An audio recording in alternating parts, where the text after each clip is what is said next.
Hey, what's up? It's me. I want to do a Minecraft video, so we're gonna play some Minecraft here. My name's Meg. I'm Mega Ken. That's my username. So we're gonna load up a world here. I used to make YouTube videos a long time ago, and it's been quite some time. So we're gonna regular survival. I don't really know what to say here. Let's go Megakin survival. Let's play! Exclamation mark. Where's the difficulty setting? I guess I need to do that once I'm in game. But yeah, I'm gonna play Minecraft and ramble, and hopefully it's going to be solid content here. I just have a desire with all the coronavirus boredom to do something that isn't sit on my ass and play video games. So I'm gonna do that, but I'm gonna turn it into content. So that's cool. Starter chest on because saves you a little bit of time. And it looks like we're gonna spawn in a savanna here. So that means we get acacia. That's cool. Red trees. So yeah. Oh fuck. First of all, I gotta go. Turn you off. There we go. That shit sucks. Just saves you a little bit of time. The bonus chests. So yeah, I don't know. I've just been really bored at home. Trying to find, meaning and purpose without being able to work, and so I figured what better way to use my time efficiently than to, you know, make a YouTube video. So here I am. For those of you who don't know too much about me, my name's Bryce. In reality, I know I said I'm Megakin, but that's actually just an online alias. As you are well aware, people on the internet don't go by their real name.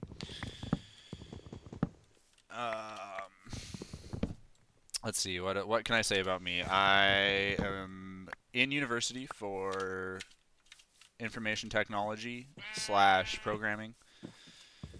I'm a member of my local fighting game community. I play anime fighting games because I'm a fucking weeb. Used to play Melee. Used to be a big Melee player. I played that for a couple years in tournaments, and then sort of got burnt out with it. So now I'm an FGC player. So that's cool. I work before Corona season happened, I worked as a waiter at White Spot. Worked there for a few years. White Spot, if you are not aware, is a local. Like I live in BC, a province in Canada, and it is a restaurant, like a burger restaurant that exists here locally within BC. So that's my backstory in a nutshell. I'm 22 years old, and yeah, game wise right now, I'm big into. I've been playing a lot of Minecraft with my girlfriend and my friends. But we're feeling a little burnt out on that. But so here I am playing, YouTube Minecraft. I don't know. Look, man, it's easy. I figured it's a good game to start out for trying to create content. I'm very familiar with it. I'm not amazing at it, but I'm not. I know my way around Minecraft. Some of the first YouTube content I ever made was Minecraft content, like probably 6, 7, 8 years ago now. So, not that it was any good or I got any traction out of YouTube. I tried for a little bit when I was early into high school, as I'm sure most people do, but got bored of that because it's like, why aren't I instantly famous? And that's kind of what stops a lot of people from creating content and making Twitch, YouTube channels. It's it's not immediately gratifying. You don't see rewards right away unless you already have a platform by which you can become popular. So yeah, that's why I stopped back then, and I have dabbled a lot in Twitch though. You should know. I'm not super into making YouTube content, but I don't know. Feeling like trying something a little different right now. So that's why we're doing a YouTube Let's Play. I tried streaming Minecraft on Twitch. It was okay. I got some attention, but my biggest thing I ever did was while streaming was I played Melee for on almost a full-time schedule. I didn't quite do 8-hour streams, but I did 5 days a week. I was streaming Super Smash Bros. Melee net play. That got old really fast. Playing fighting games on a Twitch stream can be incredibly frustrating because you have to find a balance between showing emotion and not getting too salty. So if you get really salty at some bullshit online, you have to basically decide if you're going to be a salty streamer or not. And if you do decide to be a salty streamer, then you sort of have to commit to that, which can be tiring, especially when people laugh at you. And if you don't have thick skin, I would not recommend trying to be a salty streamer. Yeah. Oh, this was a mistake. Oh, I should probably difficulty hard. I don't know. I'm a gamer. Gamers play on hard mode. Little boys play on things that aren't hard mode.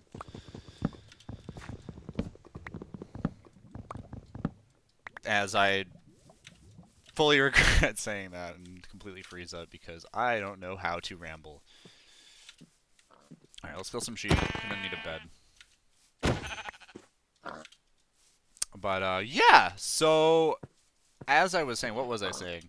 Yeah, talking about streaming. So I did that for a couple months. The most viewers I ever had at once was, I think it was like 10 or 11. But that was a big deal for me, and I'm sure if you've ever started off streaming or tried to grow a Twitch channel, you would understand that when you hit milestones like that, it means a lot. Even if it's just like a 10 viewer milestone, you're like, oh my god, I'm growing. What I'm doing is working. And it was working. And then I got really burnt out on it and didn't want to do it anymore. I lost all my passion. The 2 months of passion I had built up. And the, 10 subscribers I think I had. Lost it all. Lost it all. Because I just stopped doing it. And that's fair. And I didn't want to do it. I'm glad I stopped doing it because I would have... there's not really... When it stops being fun, there's no reason to do it. I feel like you should do things that you enjoy. And it's not always like that, right? You gotta make sacrifices. You can't expect everything you do to be, oh my god, this is amazing. I'm having so much fun right now, because then you're just going to be, seeking instant pleasures your whole life. Look at me, I'm 22 and I'm giving life advice. But you should still do things you enjoy. If you're just feeling completely burnt out and like there's no reason to be doing something, you should stop. Probably stop. Anyways, that's what I did. So that's it. So yeah, I have a bit of a streaming background, is what I'm saying, in terms of content creation. Not that the content was any good, but I mean, it was enough to get 10 subscribers, so it's better than nothing, I guess. I've had, and the only reason I really had a viewer base there was because I had a lot of friends within the Melee community who wanted to watch me. I didn't get much viewership outside of that, admittedly. But that's okay. So we're back. We're making Minecraft YouTube content, and I stream every now and then, but it's definitely hasn't been I don't consider myself someone who streams, if that makes sense. So yeah, right now, big into, so Minecraft, been playing a lot of Minecraft. Back into a game I played a lot in my teenage years. Team Fortress 2 is a beautiful game. Love that game. Played it competitively a little bit in high school. And sort of lost interest. Some of my friends stopped being into the game, and I sort of wanted to keep playing, but playing games without friends can be tiresome. And I, played the game for I think I have 2,200 hours logged on Steam, which isn't a lot compared to some of the best TF2 players, obviously, but for a kid in high school, that's over the course of I think like 3 years, maybe 4 years. So like, you know, that's a decent amount of time spent playing TF2, and I love that game, and I always love that game. And whenever someone brings it up, I shill the hell out of it. I'm like, you need to play TF2, like, and you know, people listen. You're probably like, oh, TF2, isn't that the hat simulator? But the game is beautiful because it is a hat simulator. Correct. And it's a fun simulator in quotation marks where you can just kind of not even play the game and enjoy yourself. You can just, crouch around holding out food items and people will come by. And anyways, for those of you who don't know, there's a culture in TF2 of friendly players. You'll find people who are just not doing anything, not playing the game, but they're still playing the game. That's the thing about TF2 is you can play it a lot of different ways. But on the other hand, on the other side of friendlies, you have a deep, rewarding competitive experience if you choose to invest time into the game and get involved with the competitive scene. Because the game doesn't make it obvious that there's competitive. It's better now because there's a competitive mode, but a lot of the community sort of laughs.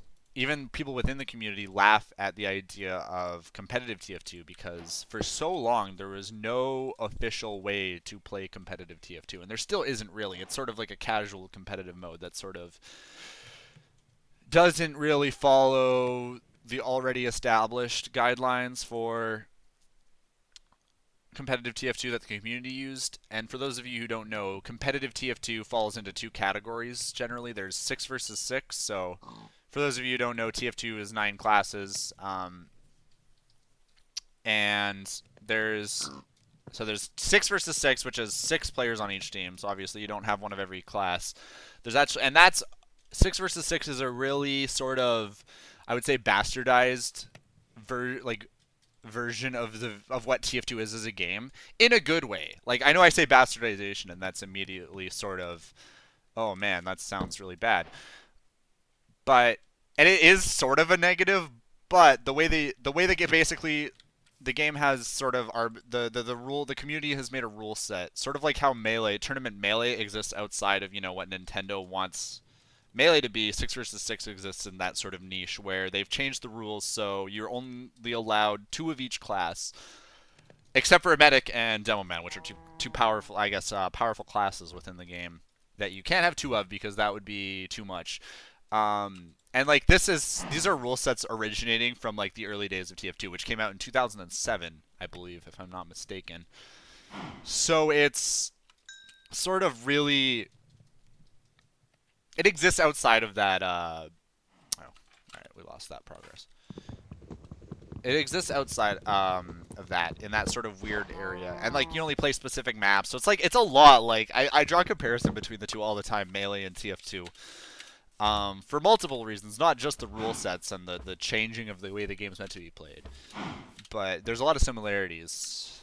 And so other than 6 versus 6, there's actually Highlander, which is more along the lines of when you think, like, well, how could a TF2 tournament exist? What would the rules be? You'd probably come to Highlander really quickly. And for those of you who don't know, now I don't actually know, haven't seen what this reference is a reference to, but I know it's a reference to, oh, there's a boat there, that's cool. A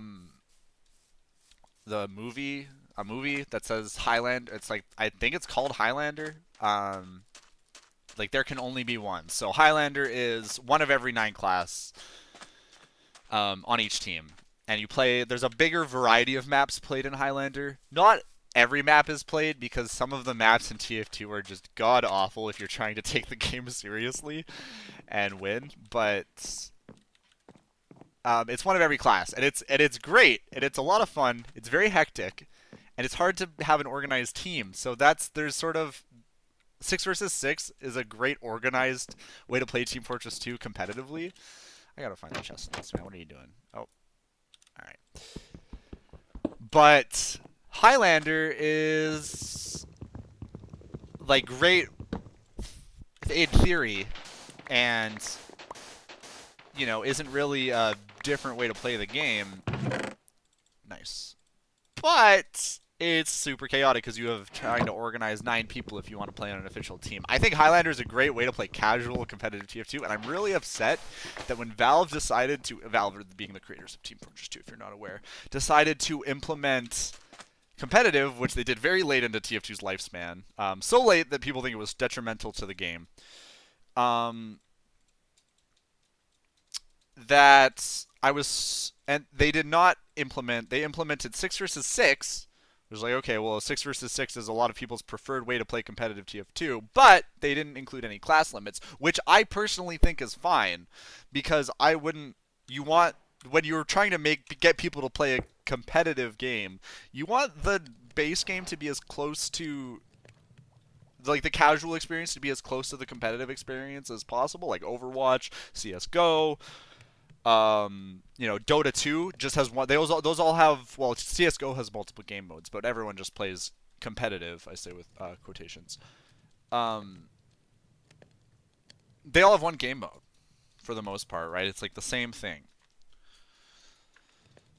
So that's why I see why they did that. But the problem is that it's so unbalanced. Playing 6 versus 6 with no class limits is an incredibly unbalanced experience. I think that that's fine if they would be willing to change the rule sets to, go along with sort of to, like, or sorry, if they rebalance the game based around, what's broken when you have no class limits. But we kind of know that Valve isn't going to do that. So basically what happened was they released that, and some people pushed to, like, oh, we should try to change our rules, our community sort of driven rules in the 6 versus 6 format to better fit what Valve is trying to do with competitive. That's going to, like, get people more into competitive TF2, because competitive TF2 isn't a super popular thing, and it's actually sort of on its way out right now. I'm rambling about this a lot because this is probably the game I know the most about Team Fortress 2. Even though I'm playing Minecraft, I just sort of really like talking about TF2, so I'm going to keep doing it. You can't stop me. Um, as I completely forget where I am and stop talking. I stop myself. So, Valve decided that that's how they were going to implement competitive. I think the better way to go would have been supporting Highlander and going for a Highlander experience, because I think Highlander is a great idea if you were to have a matchmaking system. You queue up for the class you want to play, you play that class, it's that simple, like, and you can have ranks for that class. I think it would have worked super well. The reason they didn't do that, I don't know. And it's a little depressing to think about, because it could have been something amazing, and so many people would have probably enjoyed playing Highlander. But I think they were so worried about making the experience as close as possible to pubs and, like, casual TF2 that they didn't want to impose any class limits, and that obviously wouldn't have worked. So, like, what some people within the 6 versus 6 community suggested doing is creating or changing the rules, the community rules, to be no class limit, 6 versus 6, and no weapon bans, because that's another thing that the competitive scene does that I disagree with. I think that every weapon should be allowed, no matter how bullshit it is, no matter how broken it is, no matter how much it misrepresents your ideal competitive 6 versus 6 TF2. Suck it up. Why are you banning? Like, you shouldn't ban web content that's in the game. That's just going to alienate people even more, and it does. And I think that people are like, oh, why are, like, 1,500 weapons banned in 6 versus 6 TF2? It's like, well, because they don't fit the metagame that people are envisioning with 6 versus 6 TF2. And it's like, well, what's the metagame have to do with, a player experience and getting people into the game? Well, it doesn't. It's people who've already been there and are used to playing with these rules, these convoluted rules. Um, to like maintain the status quo and not have to adapt to change. And that's the problem. Is like I think there's a lot of boomer attitude in the TF2 competitive community, and it's funny too. Like there's funny they buffed Pyro in an update like 3 years ago now. I think it was the Jungle Inferno update came with the Pyro update, and they buffed a class that was underwhelming competitively prior to the update, to the point where it became a semi-viable option against worse players to actually I'm just gonna go caving a little bit here. Need some more resources. All right, well that was disappointing. To the point where you could actually start running it in 6 versus 6 format in a situation. So for those of you who don't know, the meta game for 6 versus 6 TF2, I already explained the class limits earlier. The meta game you'll typically see is 2 soldiers, 2 scouts, a demo man, and a medic. One of those soldiers will play roamer, and one of those will play pocket. And the pocket soldier, their job is to be around the medic and protect the medic, basically, because obviously healer, high-profile target, you want to protect the healer. Now, after the update, people started trying out running Pyro on Pocket, which is like, oh my god, that's exciting, something new, something different, right? You would think that. But I was in a lobby yesterday, and what lobbies are is they're sort of a way to just kind of get into a game with other people who want to play competitive, because there's no official, and it's sort of a fan-made or a community-driven website, because Valve doesn't have anything like that. There's nothing like that officially in TF2.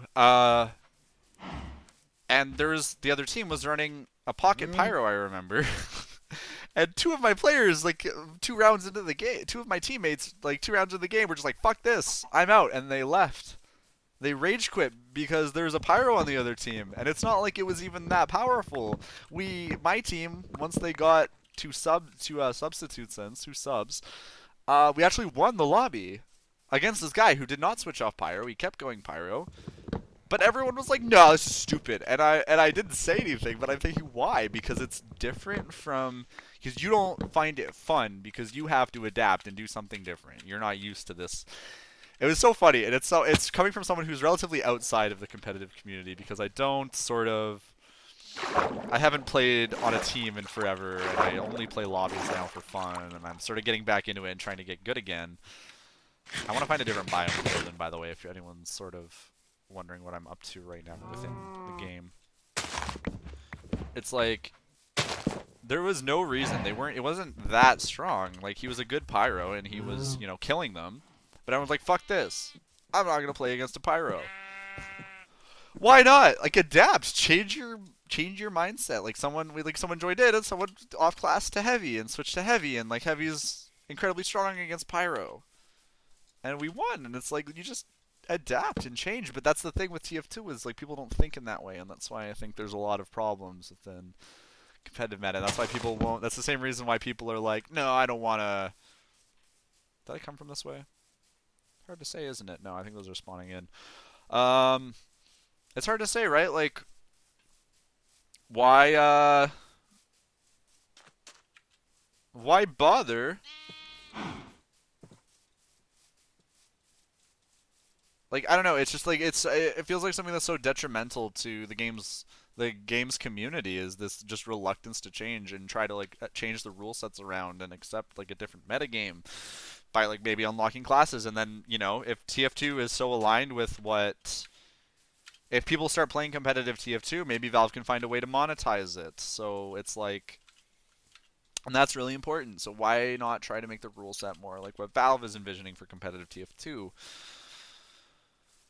Well, I don't know. It's like a push and pull with Valve and like the community, I guess, and also just the development for TF2 is so slow that like it hasn't gotten an update in 2 years, and it's sort of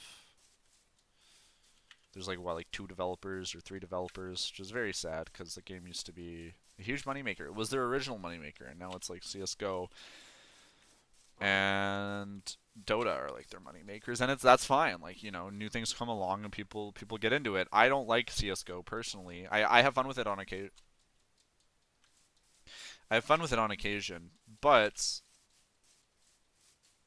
I don't think that it's not personally my thing. I'm a big fan of like fast-paced arcadey shooters, and it's like, well, why don't you play Overwatch? And I did when Overwatch came out, but Overwatch is a whole beast that I'll briefly go into. It's like that game promised to be a new arcade shooter that you can like, it's class-based like TF2.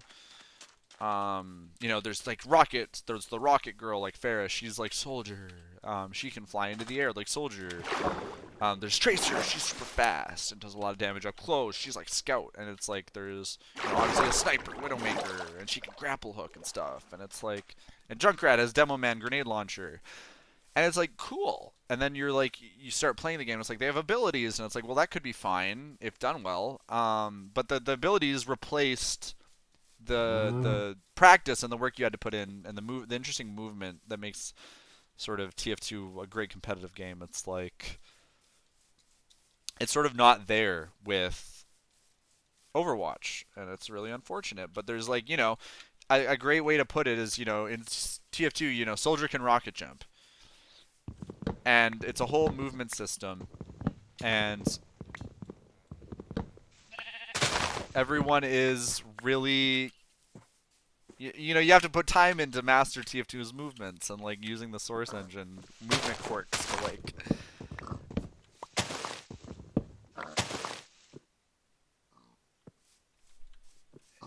move back into work. Sorry,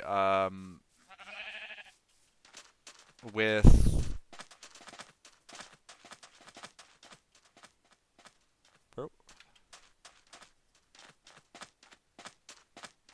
yeah, so okay.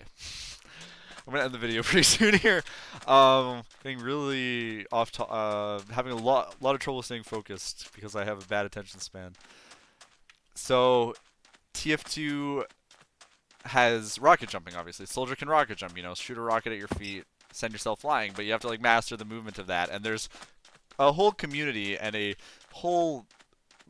lot of courses dedicated to